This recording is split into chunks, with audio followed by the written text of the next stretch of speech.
Office ನಲ್ಲಿ ಒಂದೇ ಮಾತ್ರ ಮಾಡುವಾಗ ಸೋನಿಯಾ ಗಾಂಧಿ ಅವರು ನಿಲ್ಸಿ ಅನ್ನೋ ತರ ಆಕ್ಷನ್ ಮಾಡಿದ್ರೆ ಕೂಡ ಆಗಿದೆ ಈಗ.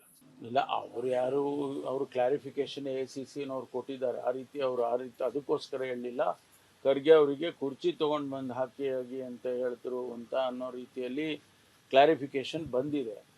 ಅದನ್ನು ಇವರು ಬೇಕಂತ ಹೇಳಿ ಅದಕ್ಕೆ ರಾಜಕೀಯ ಬಣ್ಣ ಕಟ್ಟೋದಕ್ಕೆ ಹೊರಟಿದ್ದಾರೆ. ಸರ್, ಮತ್ತೆ ತಿಪ್ಟೂರನ್ನ ಪ್ರತ್ಯೇಕ ಜಿಲ್ಲೆ ಮಾಡಬೇಕು ಅಂತ ಷಡಕ್ಷರಿ ಮಾತನಾಡಿದ್ದಾರೆ ಸರ್. ತಿಪ್ಟೂರನ್ನ ಜಿಲ್ಲೆ ಮಾಡಬೇಕು ಅಂತೇಳಿ ಷಡಕ್ಷರಿ ಅವರು ಕೇಳಿದ್ದಾರೆ. ಮಧುಗಿರಿಯನ್ನ ಜಿಲ್ಲೆ ಮಾಡಬೇಕು ಅಂತೇಳಿ ರಾಜಣ್ಣ ಅವರು ಕೇಳಿದ್ದಾರೆ. ಒಟ್ಟಾರೆ ಜಿಲ್ಲೆ 11 ಕ್ಷೇತ್ರ ಇದೆ, ದೊಡ್ಡ ಜಿಲ್ಲೆ. ನಮಗೆ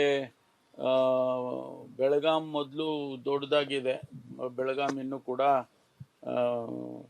2 ಜಿಲ್ಲೆ ಅಥವಾ 3 ಜಿಲ್ಲೆ ಮಾಡಬೇಕು ಅಂತೇಳಿ ಅವ್ರದ್ದೊಂದು ಬೇಡಿಕೆ ಇತ್ತು. ಗುಲ್ಬರ್ಗನೂ ಇತ್ತು. ಅದು ಈಗ ಯಾದಗಿರಿ ಆದಮೇಲೆ ಗುಲ್ಬರ್ಗ ಸೆಕೆಂಡ್ ಆಗಿದೆ. ಈಗ ನಮ್ಮ ಜಿಲ್ಲೆ ಕೂಡ ರಾಜ್ಯದಲ್ಲಿ 2ನೇದು ದೊಡ್ಡದು ಬೆಳಗಾಂ ಆದಮೇಲೆ. ಸೊ ಅದಕ್ಕೆ ಜಿಲ್ಲೆ ಮಾಡೋದಕ್ಕೆ ಅಂತೂ ಭಾಳ ದಿವಸದಿಂದ ಬೇಡಿಕೆ ಇದೆ. ತೀರ್ಮಾನ ಸರ್ಕಾರದ ಹಂತದಲ್ಲಿ ಆಗಬೇಕಾಗುತ್ತೆ ಒಂದು ವೇಳೆ ಜಿಲ್ಲೆ ಮಾಡೋದೇ ಆದರೆ. ಈಗ ನಾವು ಸದ್ಯದ ಪರಿಸ್ಥಿತಿಯಲ್ಲಿ ಆ ತೀರ್ಮಾನಗಳು ಆಗೋದು ಕಷ್ಟ. ಯಾಕೆಂದರೆ ನಮಗೆ ಈ ಬರಗಾಲ ಎದುರಿಸಬೇಕು. ಆಡಳಿತ ಒಂದು ವೇಳೆ ಜಿಲ್ಲೆಗಳು ಮಾಡಬೇಕು ಅಂತಾದರೆ ಅದಕ್ಕೆ ಬೇಕಾದಂಥ ಎಲ್ಲ ಸವಲತ್ತುಗಳನ್ನು ಕೊಡಬೇಕಾಗುತ್ತೆ.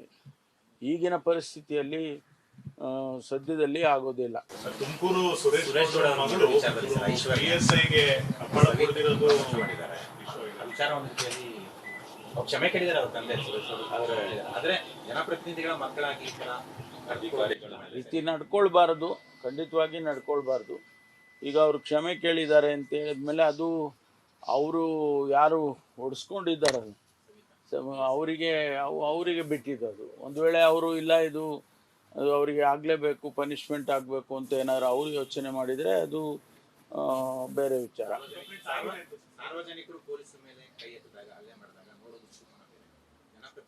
ಇಲ್ಲ, ಯಾರಾದರೂ ಆಗಲಿ, ಏನು ಜನಪ್ರತಿನಿಧಿಗಳಾದ ಕ್ಷಣಕ್ಕೆ ಅವ್ರಿಗೆ ಎಕ್ಸಂಪ್ಷನ್ ಇದೆಯಾ?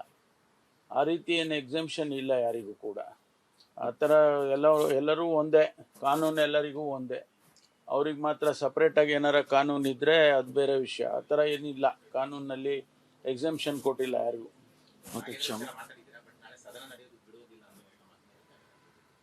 ಬರಲಿ, ಸದನಕ್ಕೆ ಬರಲಿ, ನೋಡೋಣ ಅವ್ರೇನು ಯಾವ ವಿಷಯದಲ್ಲಿ ಪ್ರಸ್ತಾಪ ಮಾಡ್ತಾರೆ. ಅವರು ಜಸ್ಟಿಫೈ ಮಾಡಬೇಕಲ್ವಾ. ನಾವು ಮಾಡ್ತಾ ಇರೋದು ಸರಿ ಅಂತ ಅವರು ಜಸ್ಟಿಫೈ ಮಾಡಬೇಕು.